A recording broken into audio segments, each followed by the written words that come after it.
O que acontece quando a pessoa que, em teoria, tem todas as respostas, uma terapeuta, de repente se vê completamente sem nenhuma? Pois é. Quando a guia que ajuda os outros a atravessar crises é a que está à deriva, É uma inversão de papéis total, né? total.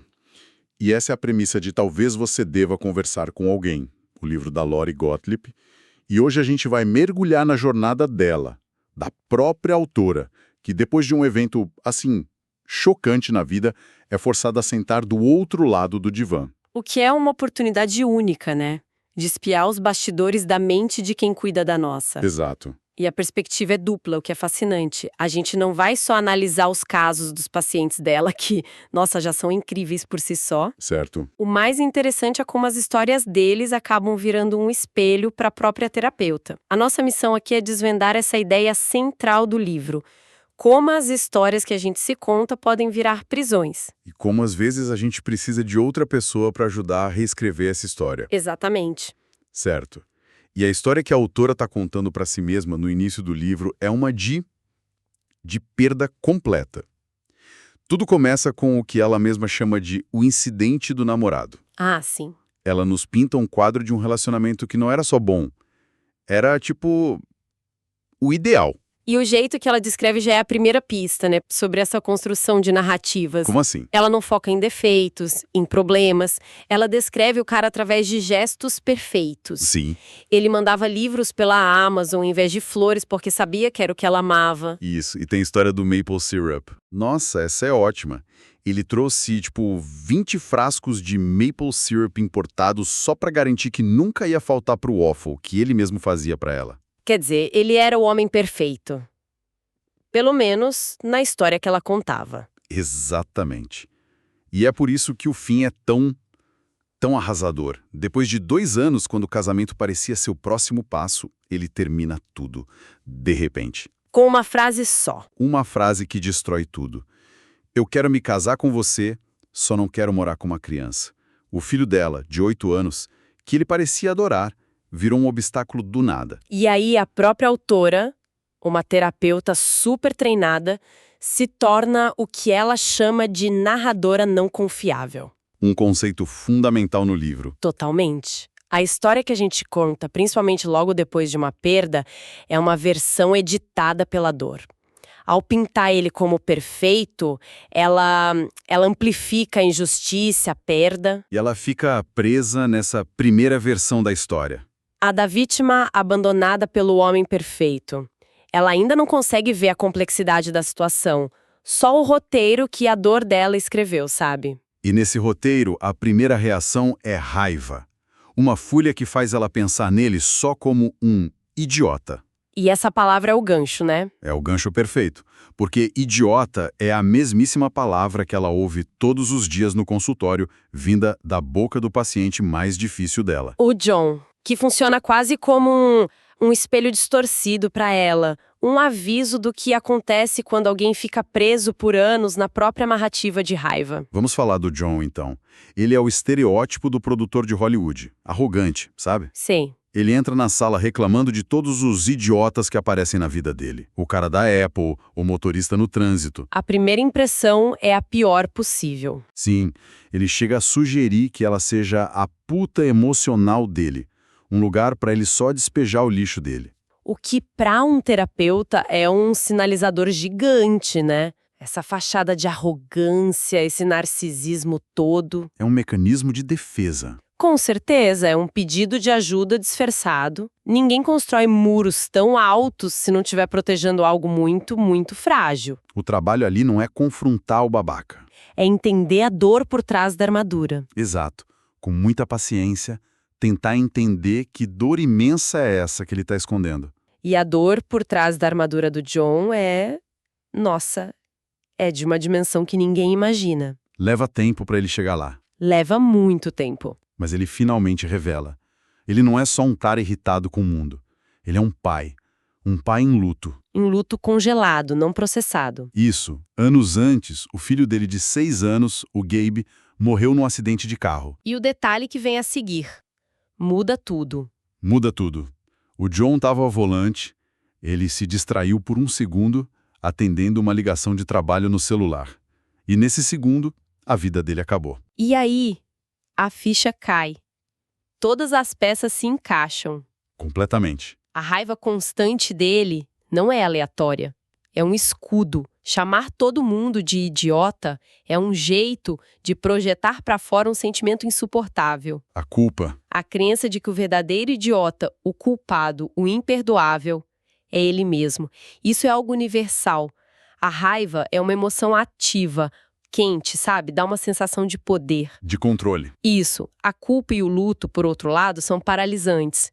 Então o John, inconscientemente, escolheu a história da raiva para conseguir continuar funcionando. E enquanto ela tenta ajudar o John a reescrever essa história terrível, ela percebe que está completamente presa na dela. E é aí que ela decide procurar ajuda. Ela procura o próprio terapeuta, o Wendell. E o mais chocante é que ela, uma profissional, se comporta como a pior paciente do mundo. Ah, isso é muito humano, não é? No início, a gente não quer um terapeuta para nos desafiar. A gente quer um aliado para nossa dor. Exato. Quer que alguém olhe para nossa história e diga, sim, você tem toda a razão. O trabalho do Wendell é, com muita gentileza, se recusar a ser esse aliado e se tornar um guia de verdade. E ele faz isso com uma das lições mais importantes do livro, a diferença entre dor e sofrimento. Uma distinção fundamental. Ele diz para ela, e isso é quase uma citação direta, existe uma diferença entre dor e sofrimento. Você vai ter que sentir a dor da perda, todo mundo sente, mas você não precisa sofrer tanto. A dor é inevitável, o sofrimento é uma escolha. Essa frase é o centro da terapia dela. Totalmente. Wendell explica que o sofrimento dela não vem do término em si, vem da história que ela fica repetindo em loop na cabeça. A ruminação. Ficar espionando o ex no Google, analisando cada palavra. Esse ciclo é o sofrimento. É a história que a mantém paralisada. E para deixar isso bem claro, Wendell usa uma metáfora muito poderosa. A da cela de prisão. Que é genial. Ele pede que ela imagine um prisioneiro. O cara tá desesperado, agarrado nas grades, sacudindo com toda a força, gritando para ser solto. Tão focado naquela luta, naquela barreira? Isso. E ele não percebe uma coisa simples. À direita e à esquerda dele, a cela está completamente aberta. Não tem paredes. Ele é o próprio carcereiro. E essa metáfora, nossa, ela serve para tanta gente.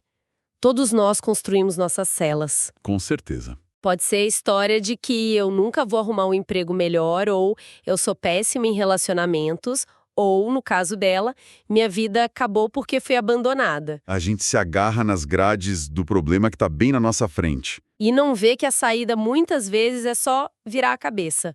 Olhar para as portas que sempre estiveram abertas. E o que ajuda a autora a finalmente virar a cabeça são as histórias dos outros pacientes dela, especialmente a de uma mulher chamada Julie. Ah, Julie. Uma recém-casada, de 33 anos, cheia de vida, que recebe um diagnóstico de câncer terminal. E o jeito que ela lida com isso desafia todas as expectativas, né? Ela não cria uma lista de desejos com viagens para Paris ou salto de paraquedas. Não. O grande sonho dela, a coisa que ela mais quer fazer antes de morrer, é trabalhar como caixa no supermercado Trader Joe's. O que é surpreendente. Muito. Ela explica que sempre observou as pessoas ali, as pequenas conversas, a vida acontecendo no estado mais puro e cotidiano.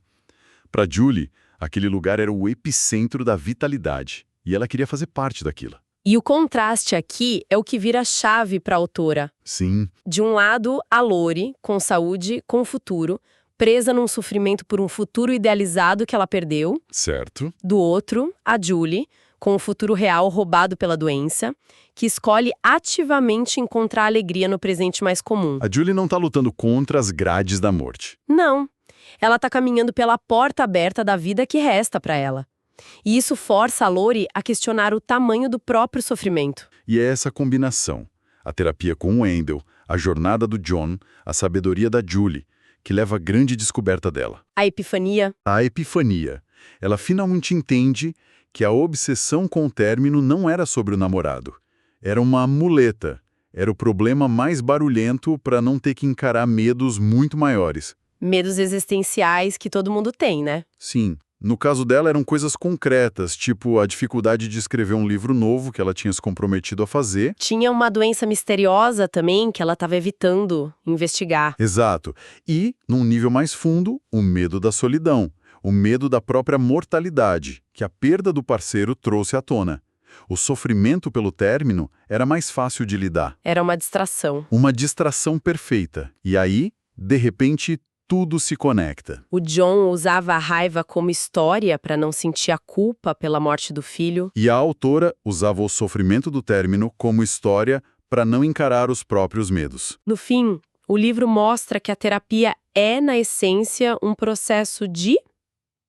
Edição de histórias. Não é apagar o passado. Não. É olhar para a narrativa que nos aprisiona e perguntar: essa é a única forma de contar isso? Existe outra versão? Uma versão mais compassiva, mais verdadeira, que me dê a liberdade de seguir em frente? É sobre parar de sacudir as grades. E, finalmente, ter a coragem de olhar para os lados e sair da cela. Uau! O livro nos deixa com uma pergunta bem incômoda, eu acho. Qual é a história que a gente está se contando agora, nesse momento, para evitar sentir uma dor maior? E mais importante, quem poderia nos ajudar a ver que a cela, na verdade, sempre esteve aberta? Gostou desse episódio? Já deixa seu like e se inscreva no canal Glosando para mais.